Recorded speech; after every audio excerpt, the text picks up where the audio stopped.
This is the Moza R5. It's the most affordable direct drive wheelbase out of the market today, which is now offered as a standalone unit for $350. Today I'll be taking a look at it, telling y'all what I do and do not like, and whether it could be worth it for you.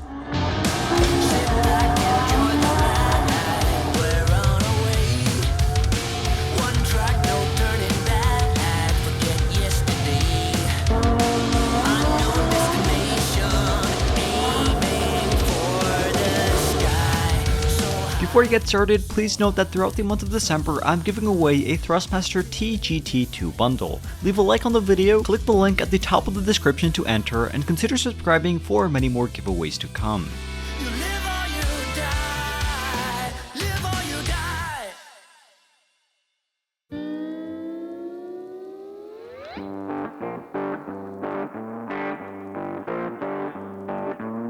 The R5 wheelbase is impressively compact for what it offers. Inside the aluminum housing sits a high-power servo motor which exerts up to 5.5Nm of peak torque, and on the outside a proper quick-release system which can be compatible with third-party wheel rims with the right adapters. What surprised me the most is how incredibly lightweight this wheelbase is, especially compared to everything else out there in the market. I can easily lift it up with one hand, and even entry-level cockpits won't have trouble holding it up. I almost dropped it there. With regards to hard mounting though, it has an uncommon mounting pattern that wasn't compatible with 3 out of the 4 cockpits I currently have. The good news is that with all 4 cockpits and probably every mass market chassis out on the market, at least 2 of the hard mounting holes did align, and I found it to hold up well with no movement whatsoever.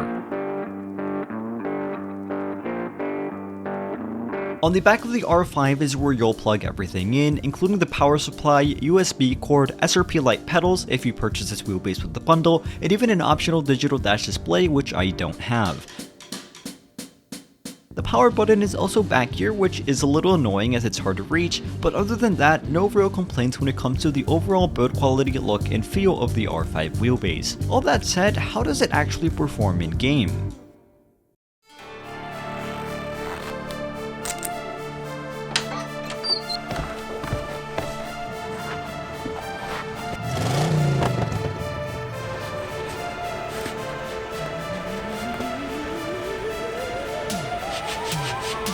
Well, I'm very happy to report that after extensively testing out this unit on several games, it has left me very impressed.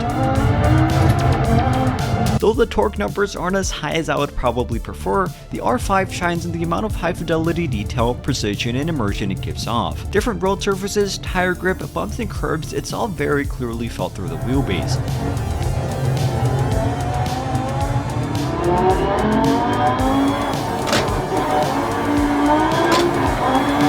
If you recall from my review of the Fanatec GT DD Pro, I complained about how the 5Nm of force wouldn't be enough for most people, and frankly, I still believe that. But in the Moza R5, I don't know what they did, but the 5.5Nm feels a lot more substantial, and even though I would like a little more force, I still think it will satisfy most people, especially those upgrading from an entry-level non-direct drive wheel.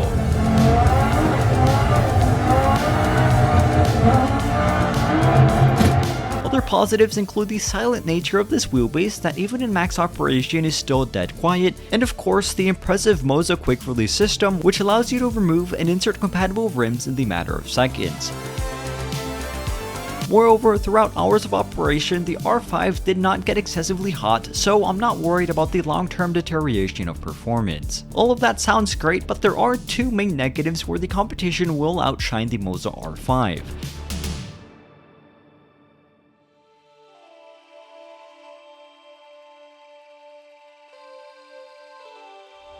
The first is regards to compatibility. Currently, the Moza R5 wheelbase will only work on PC, meaning if you're looking to use it on your Xbox or PlayStation console, you're out of luck. This is in stark contrast to the similarly priced Fanatec offerings, which are console compatible. The second big drawback, which for me was extremely disappointing, is that, at least at the time of this recording, the Moza R5 does not work with a lot of the wheel rims currently offered by Moza Racing. For example, when I inserted my Moza GS rim into the R5 wheelbase, it never connected, only for me to figure out that it's simply not compatible. Now this makes absolutely no sense to me whatsoever, as Moza has essentially created a wheelbase that doesn't work for some of its own wheels. The good news is that I believe this is only a software issue that will be addressed in the future. But regardless, releasing a wheelbase that's not compatible with all of your rims and not clearly stating that on the product page of your website just makes zero sense to me. Bruh. Other than that though, like I said, the Moza R5 has left me seriously impressed, not only because of its compact size and build quality, but its in-game performance as well. Now obviously, as an entry-level wheelbase, it's targeting users looking to upgrade from a non-direct drive wheel like a G29 or T150, and for those people, this will be a night and day difference at an appealing price point. Remember to click the link at the top of the video description for a chance to win a Thrustmaster TGT2, and with all that being said, thank you all for watching, stay safe, and have a fantastic rest of your day. Okay, goodbye.